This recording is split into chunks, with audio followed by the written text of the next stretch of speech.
Giri Govardhan, Jai Gopi Janavalabha, Giri Govardhan, Yashodanandana, Braja Janaranjana, Yashodanandana, Braja Janaranjana, Yamunatira Vanachari, Yamunatira Vanachari.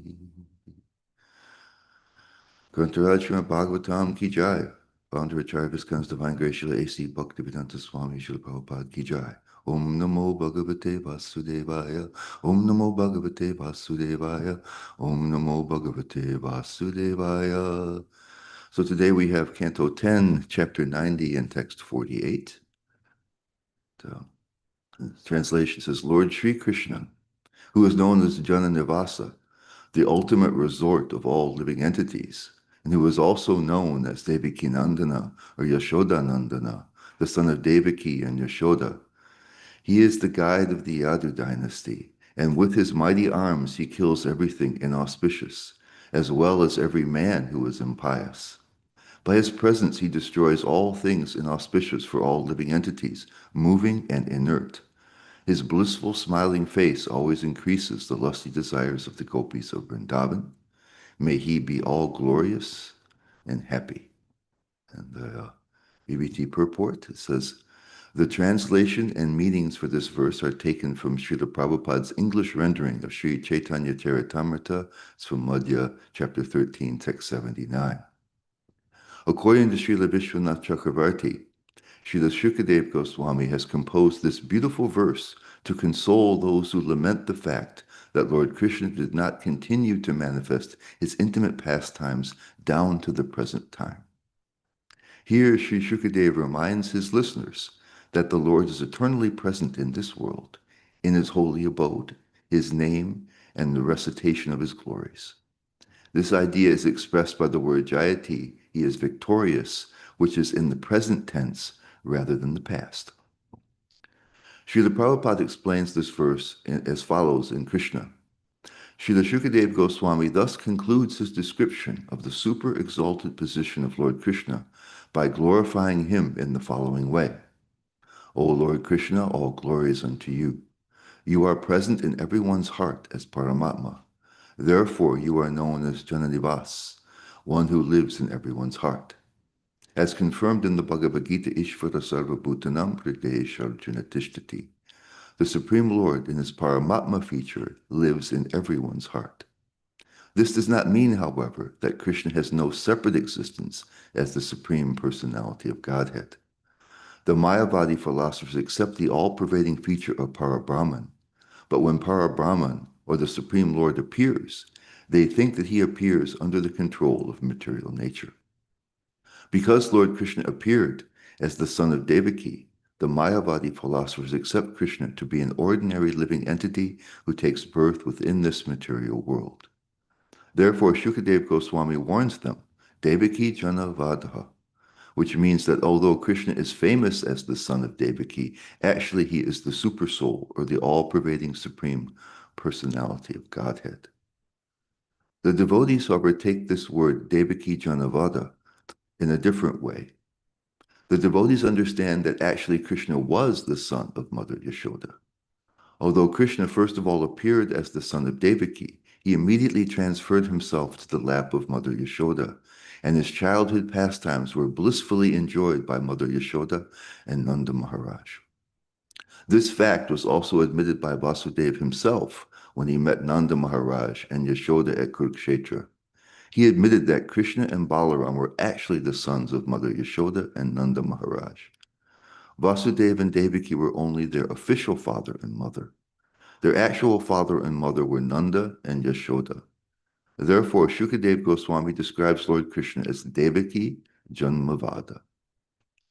Sri Shukadev Goswami then glorifies the Lord as one who is honored by the Yadu Parishut, the assembly house of the Yadu dynasty, and as the killer of different kinds of demons. Krishna, the Supreme Personality of Godhead, could have killed all the demons by employing his different material energies, but he wanted to kill them personally in order to give them salvation. There was no need of Krishna's coming to this material world to kill the demons. Simply by his willing, many hundreds and thousands of demons could have been killed without his personal endeavor.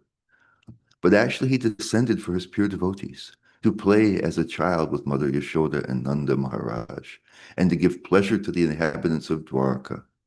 By killing the demons and by giving protection to the devotees, Lord Krishna established the religious principle, which is simply love of God.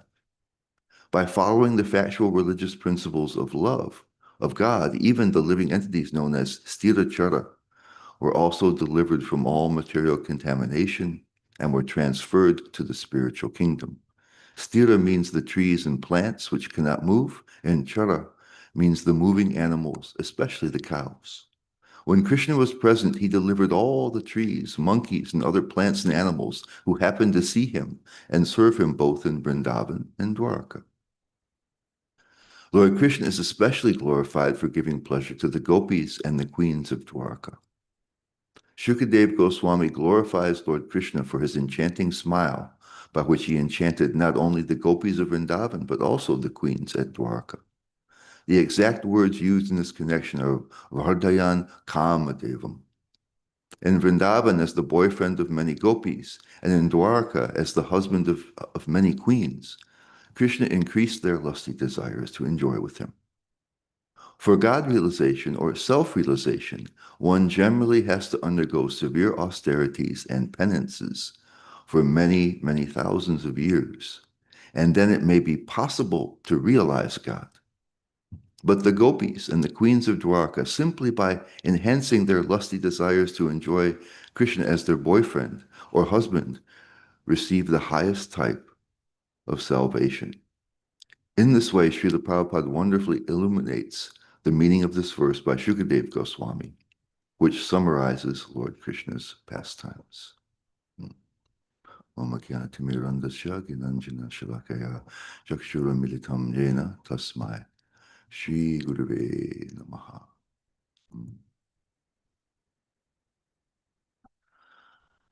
So there's a lot in the purport today, so we're going to have to focus on a couple of different portions of it. It's interesting. It's one of the things you will notice in the verse is how it says he came to destroy, the evildoers, destroy the demons and people who are adharma. The word in the Sanskrit is adharma, those who are not following dharma, and how he came to destroy them. And Srila Prabhupada in his purport, he puts a different spin on it, right? That's a little gentler spin, right? That he wanted to help them as well. Right? He says he says he wanted to kill them personally in order to give them salvation. Right? So it shows something interesting about Krishna. Right? Right? That he's coming. The killing of the demons and the fighting with them, enhanced the pastimes. Right? It added some adventure. Krishna saving his devotees, and there's some danger. Then Krishna, will save them. And in Vrindavan, particularly, but also outside of Vrindavan, Krishna would use kind of minimal means. Srila Vishwanath Chakravarti Thakur says in his Raghavartma Chandrika that one of the reasons why Krishna was so sweet, why he's described as being sweet, is that when he would do something supernatural to kill the demons, it would be in kind of a limited way. Like, as someone who is completely omnipotent, Prabhupada here says that he could have used any of his material energies to kill them. There's a class, Bhagavatam class, where Prabhupada says he could kill all the demons with only a strong wind. But he could just, their powers are his powers. Right? In the seventh canto, Hiranyakashipu asks Prahlad, where do you get your power from? And he says the same place as you. It all comes from Krishna. So Krishna could simply take away any powers that they had.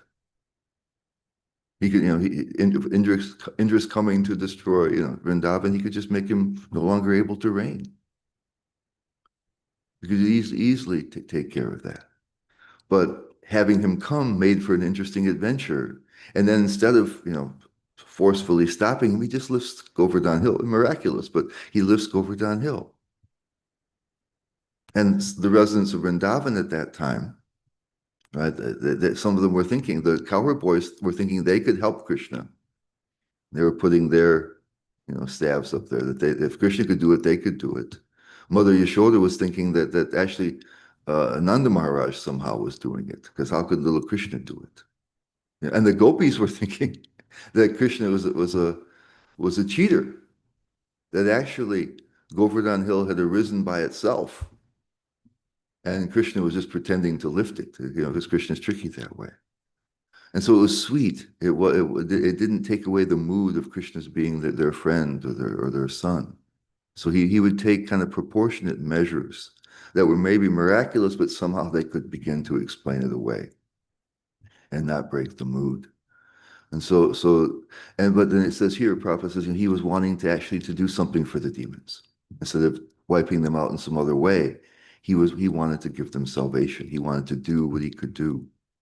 And this is, to me, this is a clear sign of Krishna's unconditional love. Right? Love means that doesn't necessarily mean that there's personal affection. Right? Krishna didn't have personal affection with the demons, but love really means that you're the well-wisher. It's how Prabhupada used to sign his letters, that he's your ever well-wisher. Right? Love means that you want the benefit of the other. There may be affection, that's all right, but there doesn't have to be, right? Because with the demons, their whole attitude is they do not want Krishna to exist. Right? This world has just arisen somehow, and there's no controller. That gives them the space to become the controllers themselves. Right? And so they don't want Krishna even to exist. But yet Krishna, he continues to wish them well. There's a beautiful purport in the first canto in the second chapter, where Prabhupada quotes that verse from the Gita, where it says that the demons are put perpetually into lower forms of life. And Prabhupada said, he quotes that verse, and he says, where he refers to that verse, and then he says that they have no information of the personality of Godhead. He says, but then by the divine will, he says, liberated devotees appear in different countries of the world in order to gradually bring those persons to God consciousness. Right. So Krishna's devotees go. Krishna, he's hands off personally, right? They don't want him to exist, so he respects their freedom, but then he can't help his well-wishing to take place, and so he sends his devotees. He has plausible deniability. Right? It wasn't me. I didn't bother you. It was just these devotees of mine. Who can control them? They do whatever they want. They're a little crazy. Right? And so he wants to do them well. And so here we have people who are, not only, want to kill Krishna or Vishnu wherever he exists. They deny his existence or want to kill him if they know he's there. Right? And who are causing so much trouble in the world, even to his devotees. And what's Krishna's attitude? Right? He wants the best for them. Right? And so the best thing he can do in this case, he can kill them. And that at the very least, it removes all of their karma. Right? And at best, it can even cause them to go to the spiritual world. And this is Krishna. This is what it means unconditional. It's not transactional. And it shows that that's what Krishna is about. That's who he is. And so with Prabhupada also mentions the Mayavadis. And and the idea there is that whatever it is that manifests everything, right, has to be higher than any specific manifestation. Right. So if there's a form or there's a being, that being is only something that could potentially exist. And I think the Mayavadis know that there are different types of beings in the universe. Um, some of the beings in Swarga where the devas are, and higher up where Lord Brahma is, they have material but more rarefied material forms. And they have sometimes, a great deal of power. But they're limited.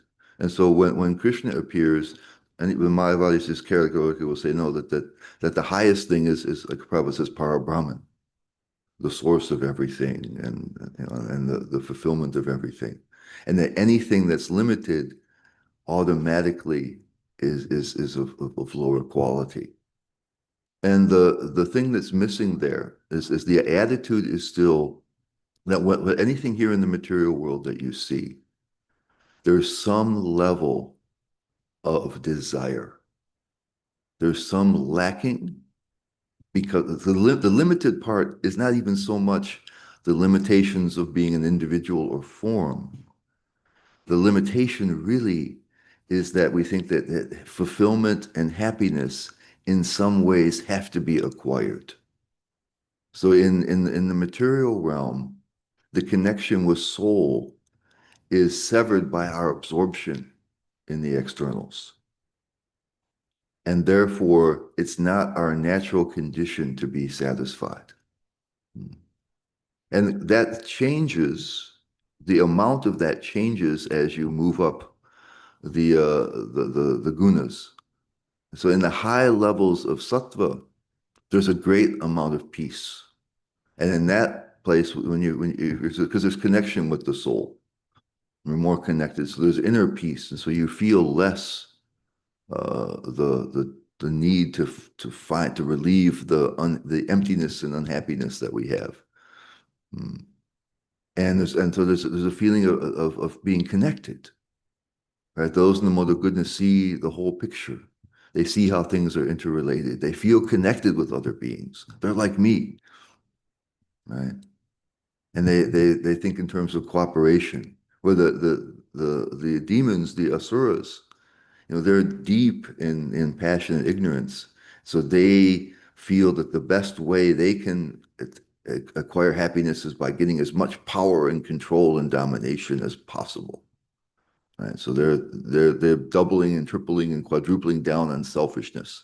Give me whatever, give me everything, and maybe I can be happy. For those in the mode of goodness, they say, no, we actually, if we work together, everybody will be happier. They see in a more collective idea. But even in the very highest levels of goodness, there's two things that are in their way. And this is mentioned in the Gita. It says that the mode of goodness conditions by knowledge and happiness, two seemingly good things, right?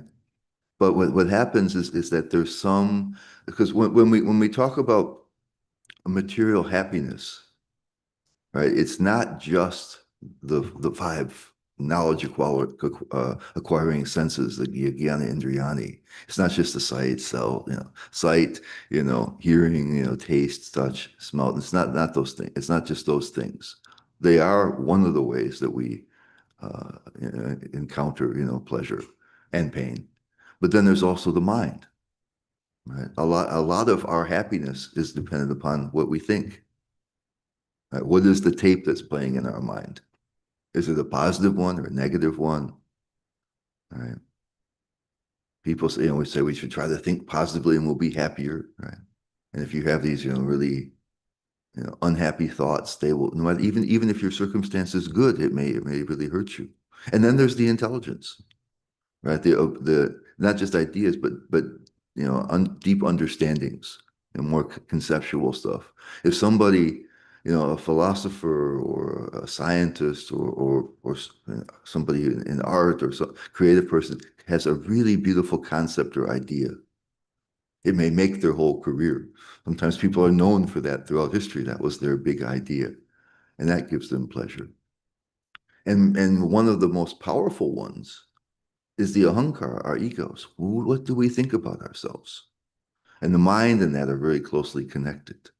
If we have a very bad self-image, the mind is always going to try to compensate for that.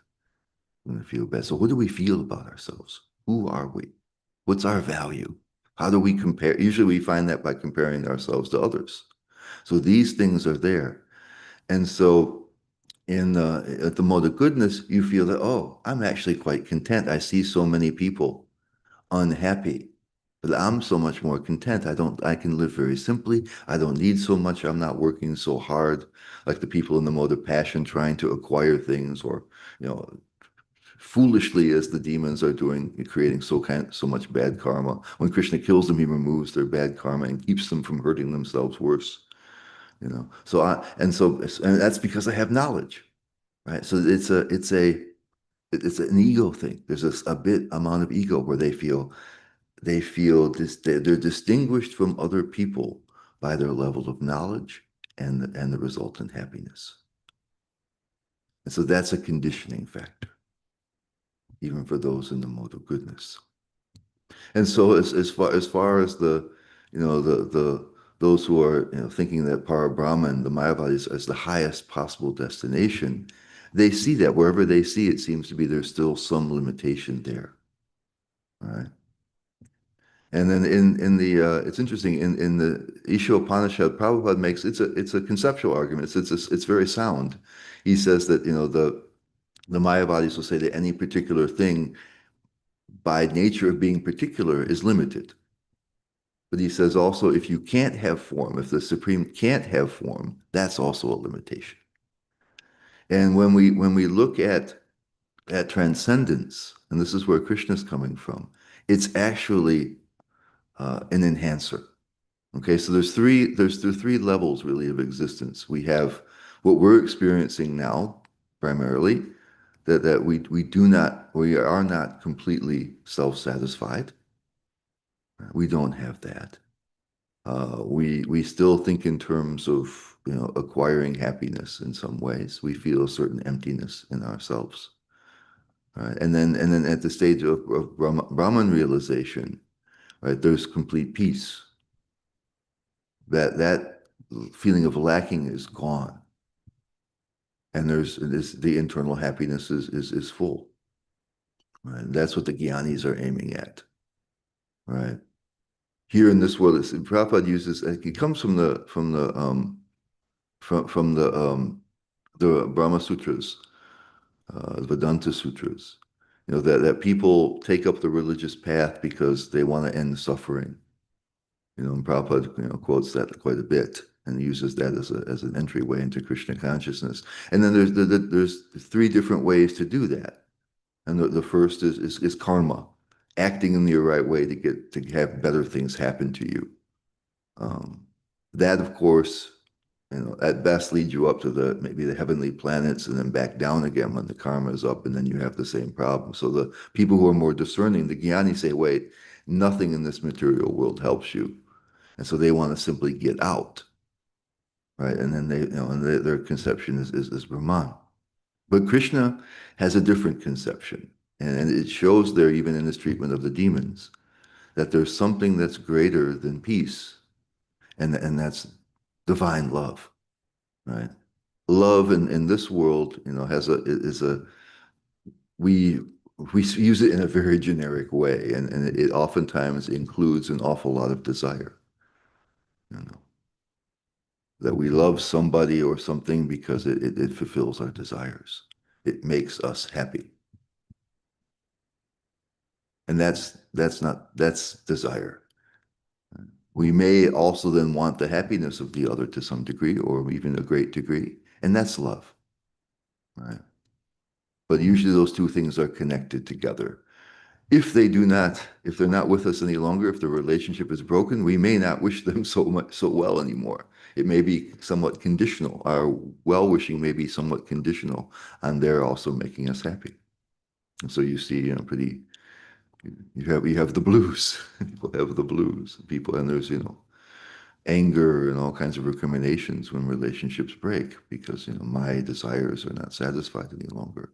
And you may no longer even wish the welfare of the other. So there's a mixture there. So, real love means that you are already so secure in yourself, that you already are beyond Brahman. So there are no needs that you have. There's only the need to please the other. And that overflows. It's the spirit overflowing. And that takes actually form and specificity in order for that to work. If you're just floating around in the Brahman, you're all connected together. You don't feel a difference. There's not somebody else to want to please, you see. And there's nothing to stimulate the love. So Krishna is known as the all attractive. Right? Krishna, he and it's an interesting thing. It's not that Krishna makes you happy in the conventional sense, that you find something that you are unhappy and now you have this and this makes you happy. It's that Krishna makes your soul come alive, and that you are automatically, by knowing Krishna's existence, go from being self-satisfied to overflowing. So your happiness is no longer a consideration. You're already way beyond any preconception you could have had of happiness. And that overflows into simply wanting to do something for Krishna. This is the in the this can even begin when we have um, what Prabhupada calls spontaneous devotional service, like as is described in the fourth verse of the Shikshastakam. That if we can come to the realization of Krishna's kindness and his beauty and his love, that we are loved by Krishna, um, that will automatically. No, well, first it says that at first we don't appreciate that very much. It maybe we can understand it somewhat conceptually, but we don't appreciate it. This is the second verse of the Shikshastakam is talking about that, having a hard heart. Right? But if we can understand that there's someone as great as Krishna, he's loving even the demons. So he loves us even before we do anything with him. He's our well-wisher. Right? That's why it says he's Suhridam Sarvadehinam. He's the well-wisher of all embodied entities. And so that means he already has this love for us. He cares for us. He wants our welfare.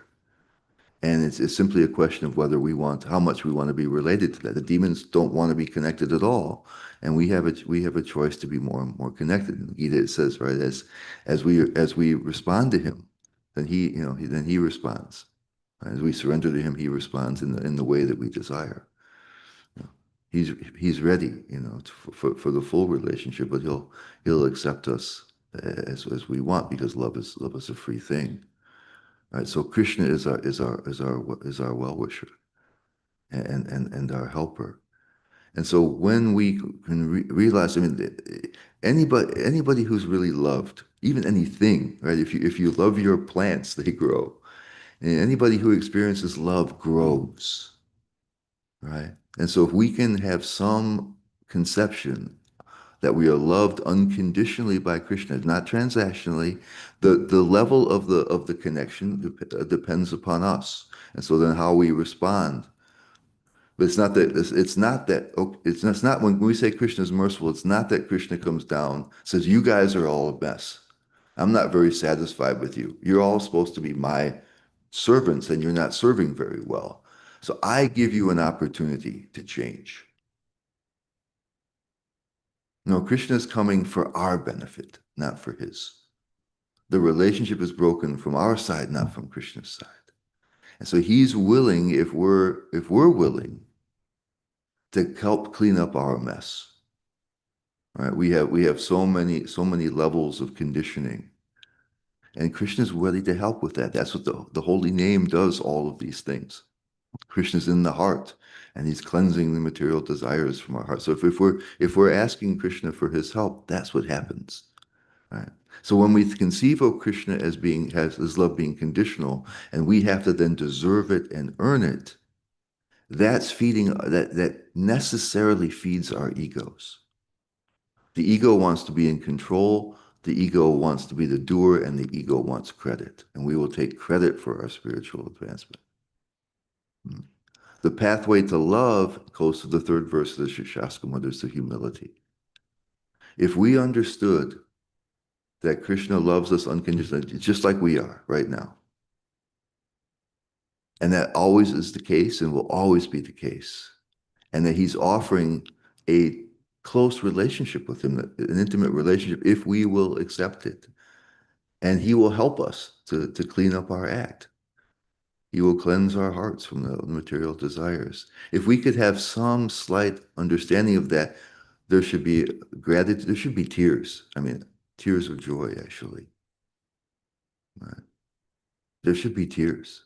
And that leads us to those qualities in the third verse of Shikshashtam, which Lord Chaitanya says are the gateway to Krishna Prema.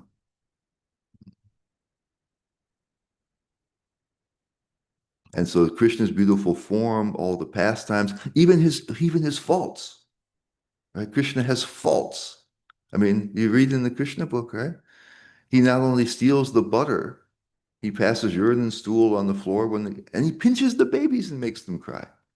He's a naughty little fellow. And Lord Chaitanya, as a child, he asked Sachimata for something that for puja, and she says, "Just wait for a minute, and I'll get it." And he has such a temper tantrum, he destroys the whole house, right? Because love embraces imperfection. That's how he loves us, even though our imperfection is there. So Krishna's naughty.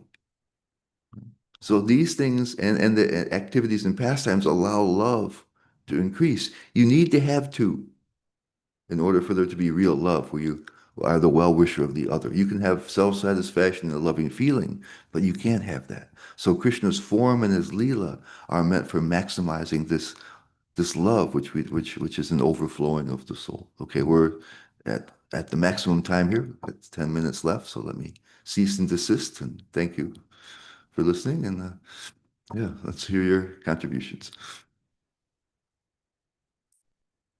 Questions, comments, complaints? All of them are welcome.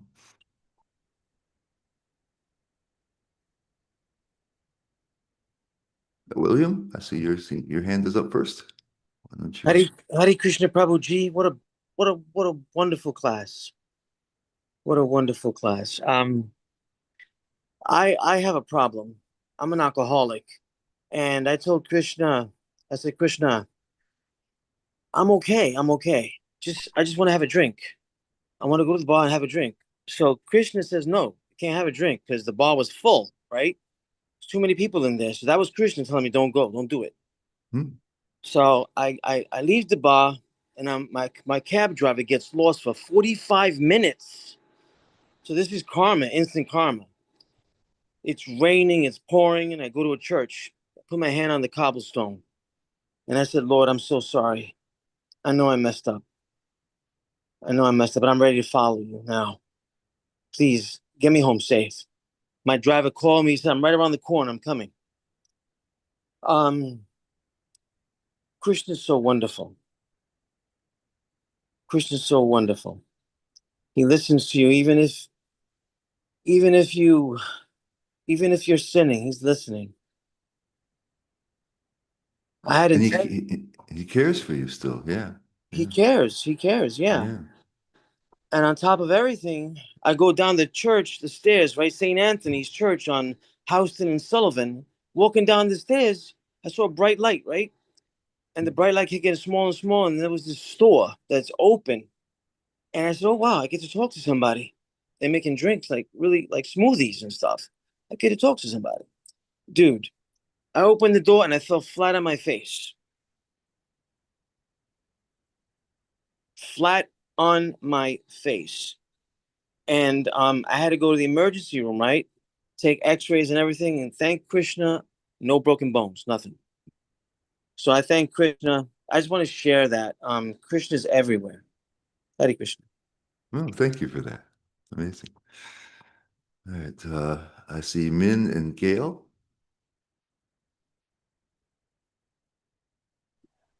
Which one goes first?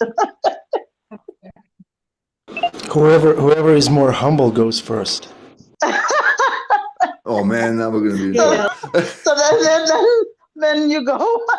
Because that is a work in progress. Go ahead, man.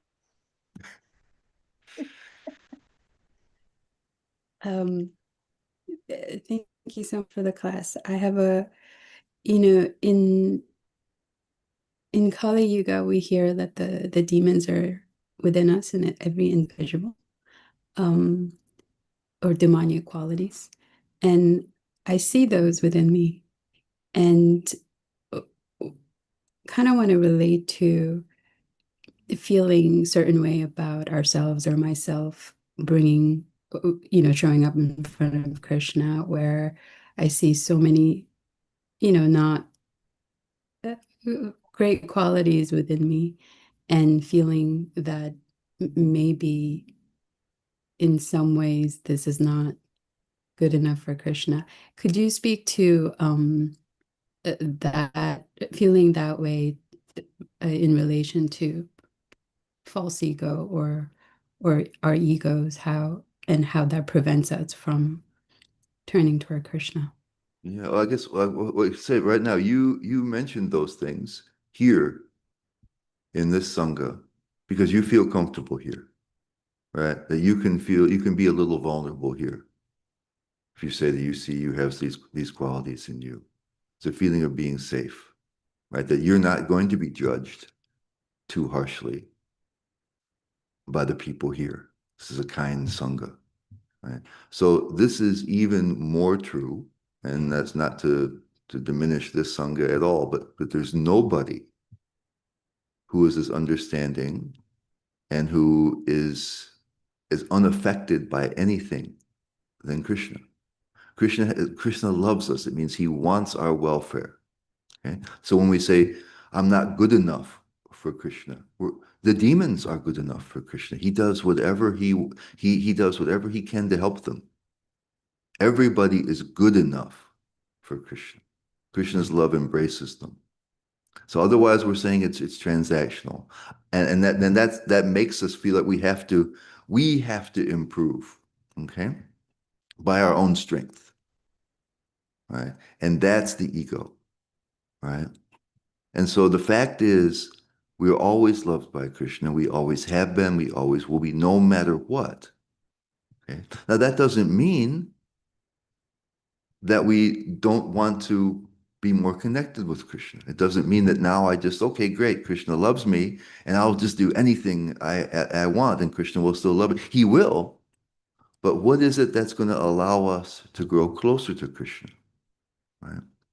And so we do need to become transformed, but we do not have to bear the main burden of the transformation. It's when we are, it's like you were able to be vulnerable to us to some degree because you trust us. We can be fully vulnerable to Krishna. And I mean, Krishna's in the heart. He knows us anyway. He knows us from our past lives. He knows everything about us. And so we can say, look, Krishna, I'm interested, but I have so many, many, many, many anarthas and things that are blocking me from this connection.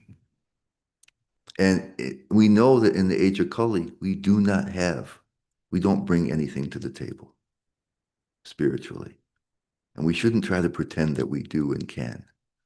And so what happens is that more than anything, we have to allow Krishna's love. And if we're trying to hide the things that we have from Krishna, we're saying, wait, Krishna, you wait outside, and then when I get my act together, then we can have a relationship. That's denying Krishna's love. That means we lack a certain amount of faith in Krishna's love and his well-wishing. That we think it's conditional. And part of that, there's the two things, right? There's the feeling that we're unworthy and the feeling that, hey, I can do it myself. Those are the two sides of the ego, the low self-esteem and the pride. But really what we need to do is we need, the things we have, the angas of sadhana bhakti are ways to connect with Krishna. And so we should be connecting with him with that notion that he already loves us. And now I'm trying to become vulnerable and accepting his help. Not that I'm unworthy or that I'm, too good for mercy. I'm better than the mercy case. I can do this myself. I can clean myself up. I'll chant Hare Krishna. I'll do these things. I will purify myself. Of course, we're doing it, but by chanting Hare Krishna, in one sense, we're already admitting that we can't do it ourselves. In order for the Hare Krishna mantra to have effect, we have to chant it, right? But it's the mantra that's doing the work. Try to chant something else and see how that works. Is it your beautiful chanting that's doing it, or is it the mantra, which it says, Cheto, Darpana, Marjanam, all the different things? It's the mantra. It's Krishna. Krishna is the shining lamp of knowledge that removes your ignorance. Krishna is ready to help you. Are we willing to let him help us?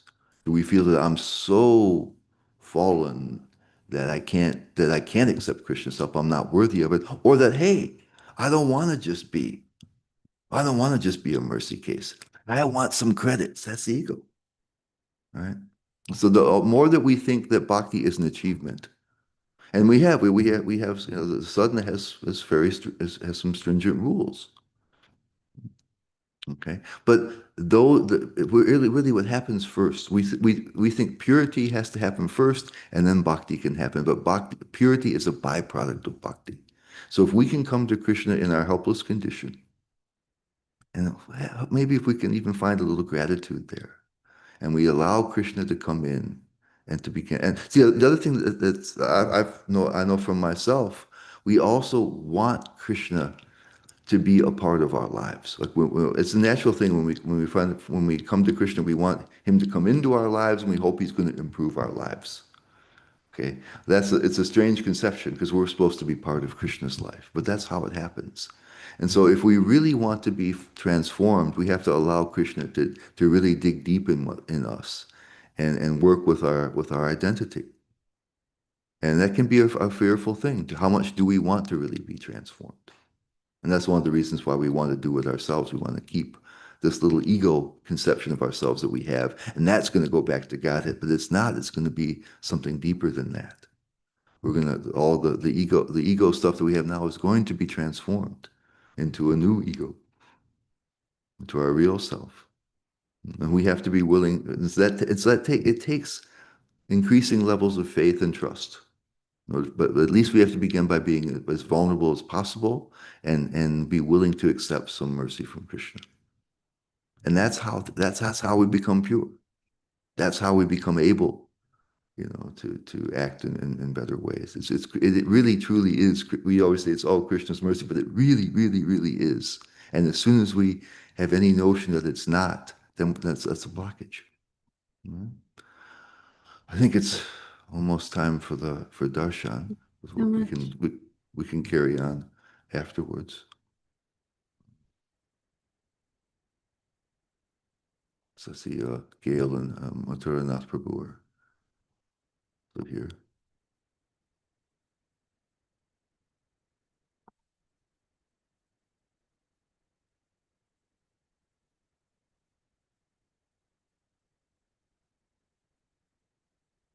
I mean, Gail, I guess if you want to just speak your question, maybe I guess it seems like we're still waiting on the darshan. We can get to it, pick it up later.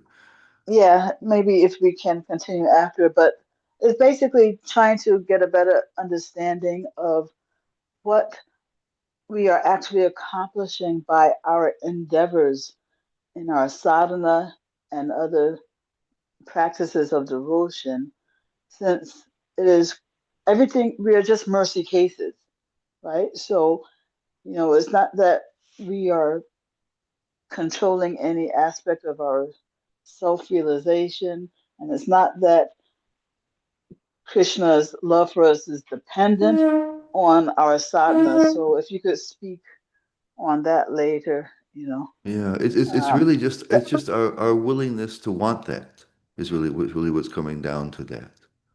so And our so endeavors are just an expression of our desire to experience the love that he already has for us. No? in the beginning, it's just even curiosity. Okay, anyway, we Okay, have okay, the okay. darshans coming. I'll finish that, but yeah, it's really just our willingness. That's the difference. We have to be willing Willing to. to have Krishna's love, to be connected with that, Mm, to be transformed.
No, Bill Kishore and Dr. Saranto spot. Oh. Hari Purusham Brahmaham Bhajami Govindam Adishisham Maham Bhajami.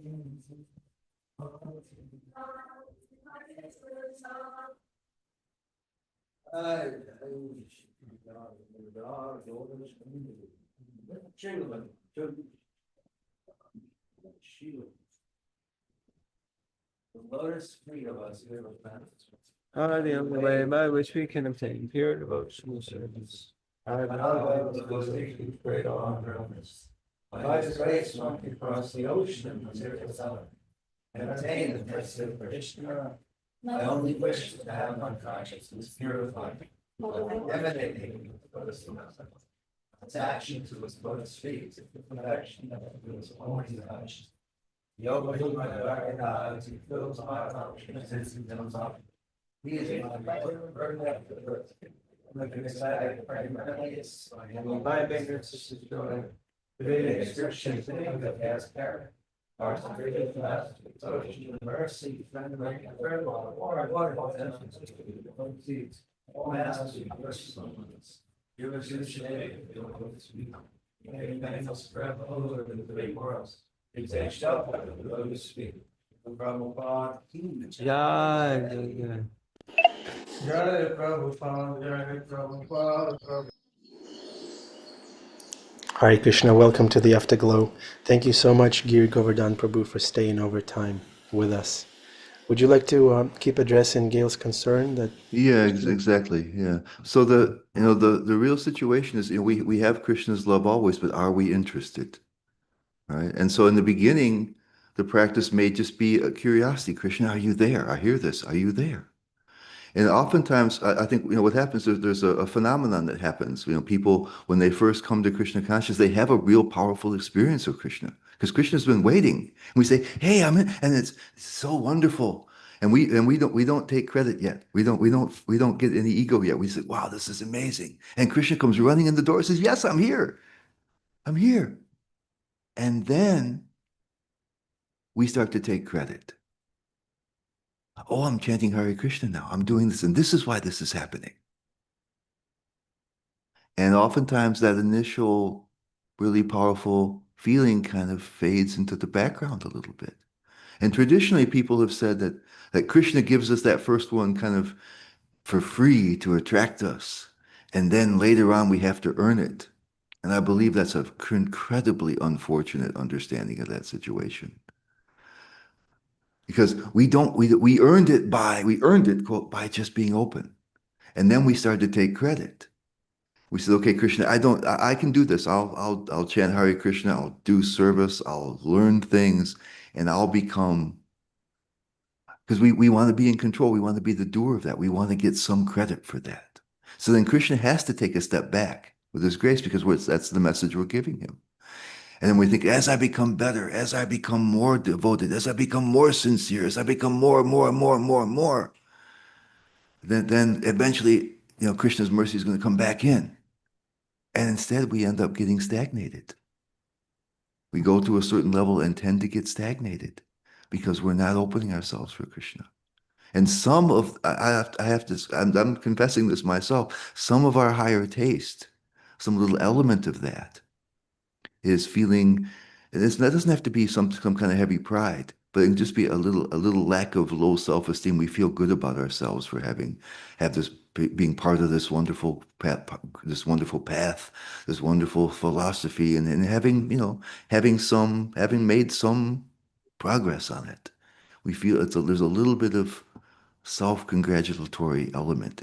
Sometimes it's small, but it's hiding in there. And you can tell it by the way that we connect with each other.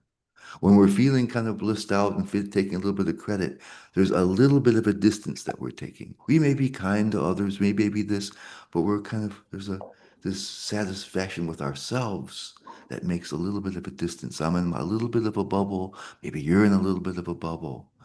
But when that is gone, there's simply a connection. There's a deeper connection with everyone and everything. If I start smoking again, will I regain my initial taste? If you start smoking again, I mean, obviously it won't be helpful to you, but Krishna's not judging you for that. Oh. Right? Right? He's not, you're you're not qualified, He's seen it all before. Now, it's again, it depends. If it's just a deep weakness, then maybe we have to wait for deeper mercy, because sometimes we try to renounce too quickly, so things that are hiding in there may come out again, and then we ask for Krishna's help with that. It's not that, oh no, now Krishna's you're a failure, I mean, Srila Prabhupada, who said he was everyone's well-wisher, had people catastrophically fall down, and he never gave up on them. you know, you know. And so it's our action. I mean, eventually, as the connection deepens, of course, then we feel gratitude towards Krishna, and we want to do something as a reciprocation towards him. Right? That's what begins to happen. But when we're doing stuff trying to prove ourselves to Krishna, see how sincere I am. Am I? Right?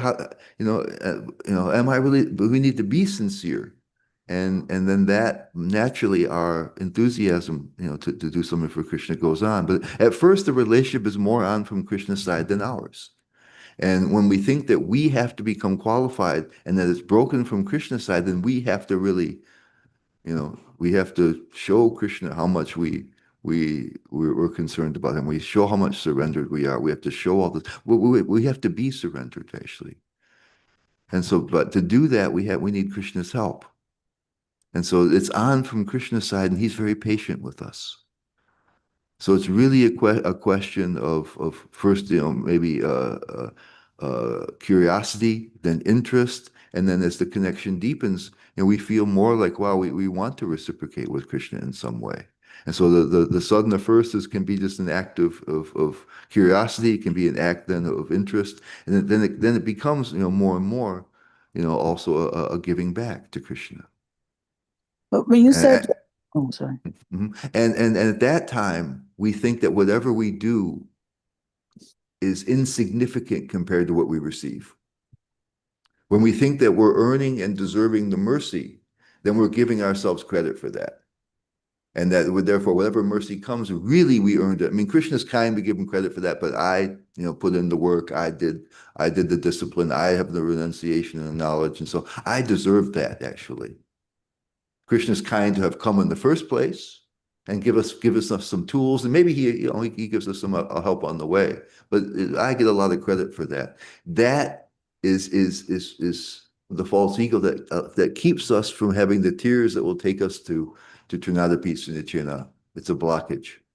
And so when we feel that whatever we do for Krishna is a tiny fragmental act of appreciation for the infinite gift we've been given, then that's when we're moving forward. That's why the advanced devotees think, I have no love for Krishna, I do no service. Right? Yeah, you had said that, it's unfortunate for those who in the beginning they get some extraordinary mercy from Krishna, and they I think you said they take credit. We begin to take a little credit for that. Yeah, and then when we take credit for that, you said that's when Krishna steps back. And he steps back because we're asking him to. It's not that he says, "Oh, he doesn't like that," but we're saying, "Okay, Krishna, I'm doing this myself. I don't need so much mercy."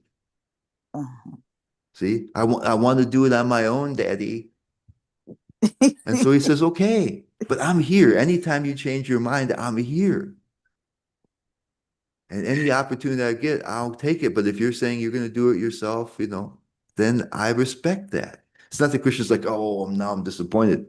I mean, he wants us to just accept the mercy and go on from there, but he's seen it all before. He's not dissatisfied,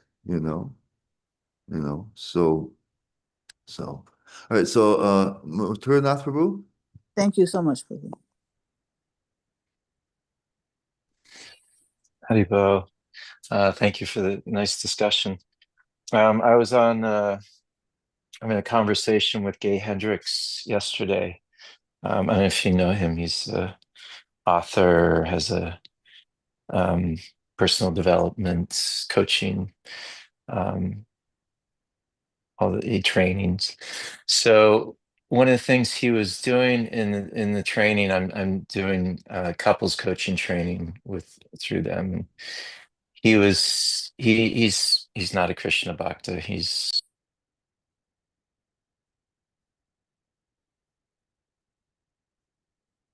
We can't hear you, Prabhu. You got muted. We heard some, but then we can't hear you. Oh, sorry. Okay. Okay, now you're back. Yes. Okay. Now I'm back. He was guiding somebody through a process where really asking the universe for what they want, and he was saying, "Now I want you to ask for this."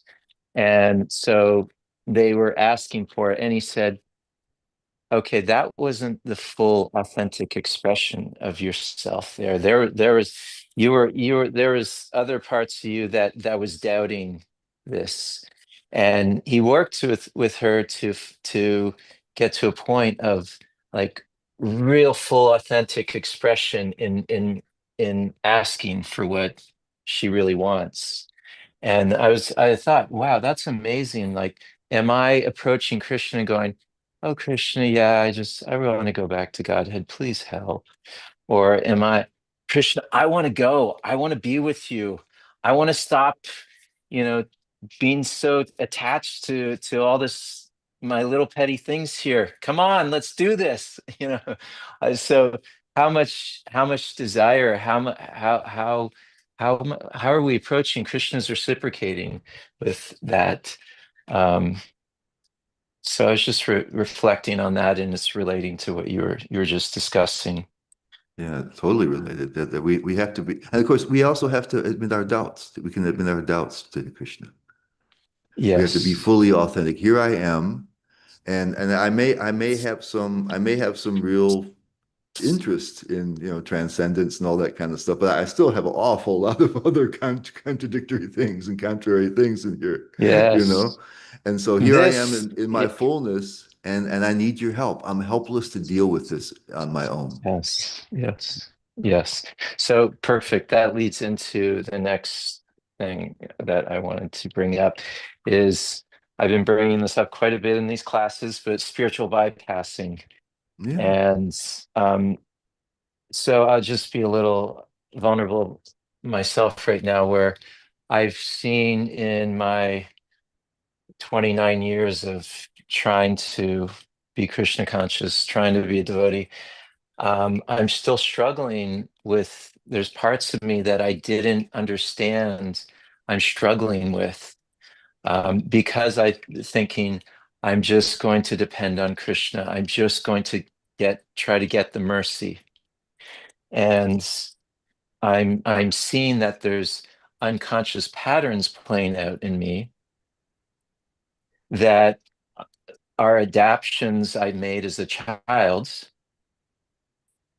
because I wasn't getting my needs met, and so I didn't feel loved. I didn't feel like I was accepted. So, anyways, we can get into a lot of psychology, but then shame comes, and we're functioning from this world of I'm not loved, I'm not accepted.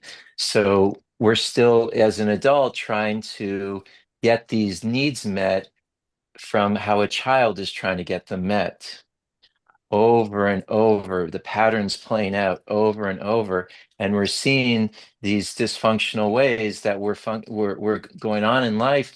And I'm not seeing this is not presented in our ISKCON Krishna consciousness.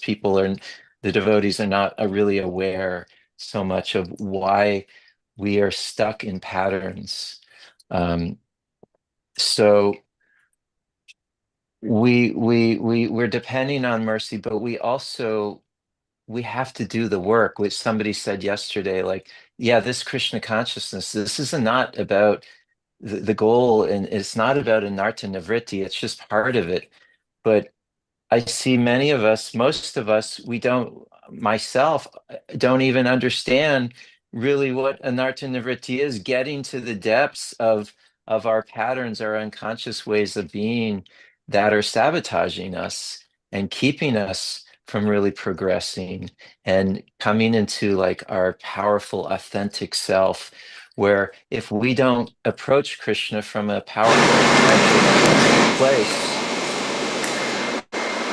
oh, Adi, that's very loud. Yeah. If we don't approach Krishna from this powerful, authentic place where we're really sharing and with him and the world who I am and what I want, how I want to serve, we're approaching him from a very disempowered place. So I just, yeah, uh, maybe you can speak So some. yeah, so when you say the work, it's really internal work more than anything. So that when we say put in the Yes, work, a lot of times we think, okay, now I'm going to chant more rounds. Now I'm going to do this yes, and do that. yes, A lot of the spiritual bypassing comes in. We say, I can't have grief. I can't have any other desires. I'm just going to be a certain thing. Like we adopt a devotee persona, which comes in externally and molds us. And everything yes, else, if we have grief, we can't face that. So we need to be able to be open and vulnerable and come to Krishna in that way with a certain level of trust and whatever we have, whatever trust we have, and whatever vulnerability and authenticity we can have. And then Krishna can also help us to reveal things that are even beyond our ken right now.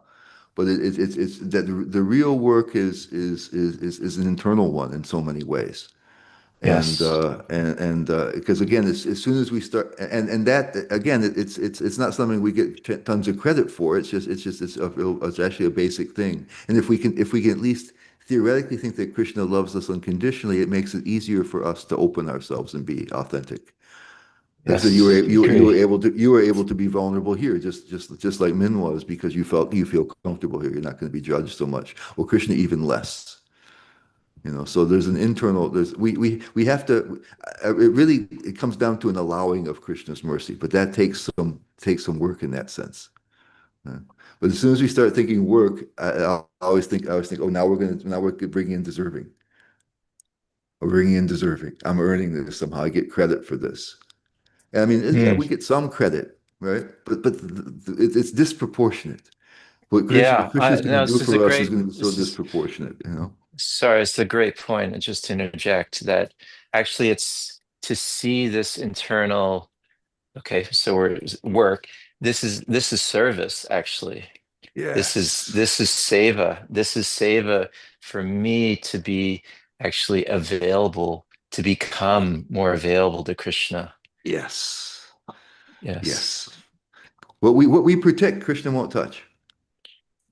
What we Yes. protect, Krishna Yeah. won't. We're saying no, no. Yes. I'm going to take care of this myself, right? So yeah, Yes. yeah. You said it perfectly. That's seva.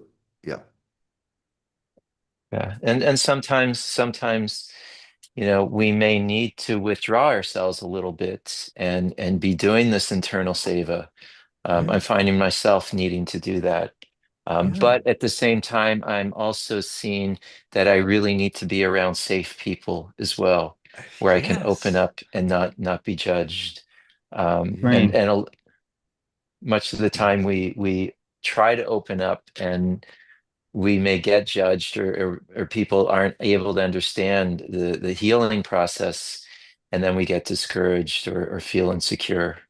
Yeah. So very important. I'm seeing that we need to be in safe environments to do We- this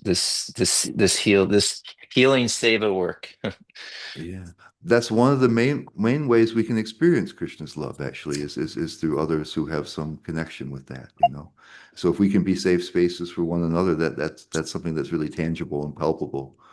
But when we feel that Krishna is judging us and rejecting us, then we feel very insecure, right? And we can't be vulnerable. And when somebody else is vulnerable to us, that reminds us of the thing that we've been trying to suppress, and we're triggered by that. You know, when he says, "Oh, I'm feeling grief," he says, "No, we're transcendental, Prabhu, and run." You know, because we're not dealing with our own internal stuff. We're hiding that and so we trigger one another. So yeah, if we can feel, you know, that at least on some level that there's unconditional love, and we can be less conditional with our connections with others, this is really super powerful and helpful. Yeah, let's bring it to ISKCON. Yeah. I It's have there. It's there. I mean, it's in you know, the revealing the mind in confidence. You know, it means that we can share our hearts, and because those are the symptoms of love. Priti lakshanam are the characteristics of love. So we can show love to one another in that way, by being able to honestly speak with one another, share our hearts. that's what the Afterglow is specifically designed for. Beautiful. I have a marriage counselor. He's self-taught, but he's very compassionate, and he's a devotee. Bhima Prabhu, I'm talking about you. You haven't spoken today, please. Oh, he muted himself. No, unmute. Oh, Haribol, I'm a little bit tentative here because I'm driving through Amarillo, Texas, Cool. and I just want to make sure I don't miss my exit here. Um, I think it would help to call it what it is. It is not a spiritual bypass; it's a religious bypass. And when you say the word religion, it would be like the process by which. But ultimately, this is the spirit. The internal work is spiritual. All most spiritual manifestations happen within us. Knowledge is revealed. We don't go get knowledge. The true spiritual knowledge is revealed from within. Krishna is like, he holds up that lantern. When you're ready to look. So it's important to understand that within the 9 processes of devotional service, that desire, which is the spirit itself, that desire to understand, first and foremost, to know who is Krishna, in my life personally, and that thing that we may have lacked in a material upbringing, we go to him and ask him to fulfill it himself. And that is that surrender. So it's not a spiritual bypass that we're talking about. It's a religious bypass. We get hung up on process when Krishna says, just simply surrender unto him, and he's right there. And it's very, Christ said, be like unto a child to enter the kingdom of heaven, which, by the way, behold, the kingdom of heaven is within. Like a child who actually has no preconceived ideas about what's going on, but simply sees it in the present moment. That's the wonder and the beauty of being childlike, childlike, which is the always in the now moment. And that is ultimately, instead of this process of gaining Krishna, we sort of just like you said, Prabhu, Giri, Krishna runs in and says, "Here I am," and it's such a simple thing. It's an amazing thing if we can just simplify our heads and understand that this is not this is truly the spiritual work, is the internal work, and so that's how this class very much inspired me to remember that. Hare Krishna. Thank you. Beautiful. Giri Govardhan Prabhu, please close in remarks. Say something mind-blowing in line with Guru, Sadhu, and Shastra. Yeah, I would just say that we have to stop we have to stop condemning ourselves so much, and then just realize that that we're valued even in our broken state. Krishna, Lord Chaitanya comes to us at the most broken time. Everybody in Kali Yuga has no qualifications, and he's coming because he loves us already. He wants the best for us already. Thank you very much. We need somebody who feels broken enough to say Hare Krishna sincerely to complete this offering today, please. Volunteers? I feel pretty broken, so I'll recite. Hare Krishna, Krishna Krishna, Hare Hare, Hare Rama, Rama Rama, Hare Hare. Thank you very much for today. Hare Krishna. Thank you. Thank you very much, Srila Prabhupada. Thank you. What a Haribo. wonderful class. What a wonderful class. You wanted to see the devotees? There they are. Okay, Hare Krishna. That's definitely a demigod come down to be with us. Demigods wear diapers. Demigods in diapers.